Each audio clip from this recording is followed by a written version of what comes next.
ആറ്റിങ്ങൽ ഇരട്ടക്കൊലപാതക കേസിൽ രണ്ടാമത് അനുശാന്തിക്ക് ജാമ്യം. ആരോഗ്യ പ്രശ്നങ്ങൾ കണക്കിലെടുത്ത് സുപ്രീം കോടതിയാണ് ജാമ്യം അനുവദിച്ചത്.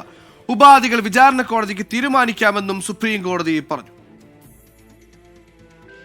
2014 ഏപ്രിൽ 16 കേരള മനസാക്ഷിയെ ഞെട്ടിച്ച ആ കൊലപാതകം.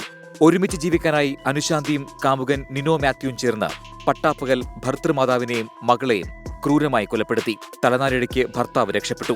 കേസിൽ മാത്യുവിന് വധശിക്ഷയും അനുശാന്തിക്ക് ഇരട്ട ജീവപര്യന്തവും വിചാരണ കോടതി വിധിച്ചു. ഈ ശിക്ഷാവിധിക്കെതിരെയായിരുന്നു അനുശാന്തി സുപ്രീം കോടതിയെ സമീപിച്ചത്. ശിക്ഷാവിധി റദ്ദാക്കി ജാമ്യം നൽകണമെന്നായിരുന്നു ആവശ്യം. പ്രതി അനുശാന്തിയുടെ ആവശ്യത്തെ സംസ്ഥാന സർക്കാർ ശക്തമായി എതിർത്തു. കൊലപാതക ഗൂഢാലോചനയിൽ അനുശാന്തിക്ക് വ്യക്തമായ പങ്കുണ്ടെന്നും പോലീസ് അതിക്രമത്തിൽ കണ്ണിന്റെ കാഴ്ച നഷ്ടമായി എന്ന ആരോപണം അടിസ്ഥാനരഹിതമെന്നും സർക്കാർ ആവർത്തിച്ചു. പ്രതിയുടെ ആരോഗ്യസ്ഥിതിയും നീണ്ടനാളായി ജയിൽവാസത്തിലാണെന്ന വാദവും കണക്കിലെടുത്താണ് സുപ്രീം കോടതി ജാമ്യം അനുവദിച്ചത്. അനുശാന്തിയുടെ അപ്പീൽ തീർപ്പാക്കും വരെയായിരിക്കും ജാമ്യം. ഉപാധികൾ വിചാരണ കോടതിക്ക് തീരുമാനിക്കാമെന്നും സുപ്രീം കോടതി അറിയിച്ചു.